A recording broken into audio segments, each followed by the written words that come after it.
Assalamualaikum warahmatullahi wabarakatuh. Perkenalkan, nama saya Cinta Mazia Binsi Avandi dengan NIM 2309031011041 dari kelas H1. Di sini saya akan membahas mengenai alur pemeriksaan spesifik data konkret menurut PMK nomor 15 tahun 2025 dan RSE pemeriksaan. Jadi yang pertama itu durasi dari pemeriksaan ini. Untuk pengujiannya itu dilakukan selama 10 hari kerja dan 10 hari kerja untuk pelaporan hasil pemeriksaan. Nah, yang pertama-tama itu dilakukan persiapan pemeriksaan. Nah, di mana kepala UP2 ini akan melakukan penunjukan supervisor dan ada permintaan audit program yang dilakukan di luar sistem Cortex yang merupakan proses administrasi. Lalu selanjutnya supervisor ini melakukan profiling WP. Ada data internal atau eksternal, koordinasi dengan AR, dan bedah profil WP tersebut. Lalu supervisor menentukan metode, teknik, prosedur, lalu dituangkan pada penyusunan audit program.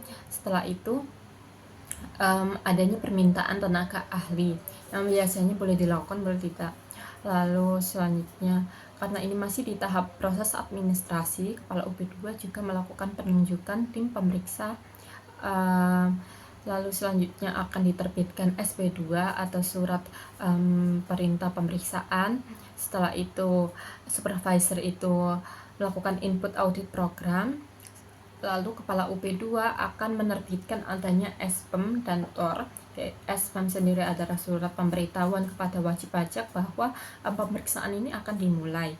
Lalu diterbitkannya juga TOR, term of reference seperti pos-pos yang akan diperiksa nantinya.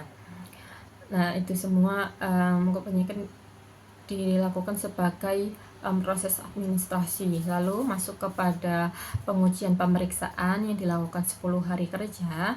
Tim pemeriksa ini melakukan penyampaian SPEM atau surat pemberitahuan tersebut kepada wajib pajak saat mulainya pemeriksaan, atau langsung atau pos atau ekspedisi atau elektronik TPA. Lalu dilakukan permintaan dokumen dan atau data elektronik, namun bisa saja tidak dilakukan. Lalu selanjutnya tim pemeriksa tersebut melakukan pertemuan dengan wajib pajak yang didahului dengan penyusunan kertas kerja pemeriksaan secara luring ataupun daring, sekaligus penyampaian SPHP. Lalu adanya dari pertemuan dengan wajib pajak tersebut akan diterbitkan berita acara. Lalu dilakukan permintaan kepada pihak ketiga yang biasanya boleh dilakukan, boleh tidak.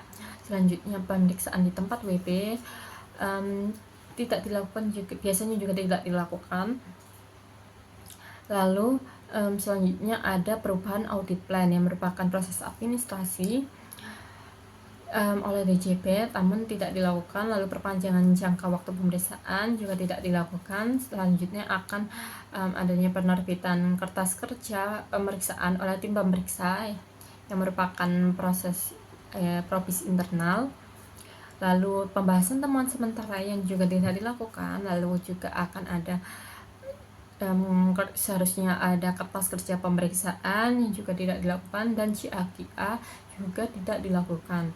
Selanjutnya tim pemeriksa melakukan SPHP yang dimana tanggapan maksimal 5 hari kerja sejak SPHP tersebut diterima. Lalu masuk ke dalam pembahasan dan pelaporan pemeriksaan yang dimana dilakukan selama 10 hari kerja, yang dimana tim pemeriksa ini mengirimkan undangan PAHP pembahasan akhir hasil pemeriksaan tersebut, yang lalu selanjutnya dilakukan di dalam sistem Cortex DJP. Lalu adanya PAHP tersebut oleh tim pemeriksa, nantinya akan diterbitkan berita acara PAHP, lalu tidak dilakukan permohonan QA atau quality assurance. Jadi tim QA ini Jadi dalam alur pemeriksaan ini QA ini tidak dilakukan, maksudnya tidak ada, lalu langsung ke LHP atau laporan hasil pemeriksaan, yang dimana tim pemeriksa ini akan menerbitkan adanya LHP tersebut yang merupakan proses administrasi. Lalu adanya dilakukan PAQA dan juga pengembalian dokumen kepada WP itu juga boleh tidak dilakukan. Jadi sekian penjelasan saya mengenai alur pemeriksaan spesifik data konkret. Kurang lebihnya mohon maaf. Terima kasih. Wassalamualaikum warahmatullahi wabarakatuh.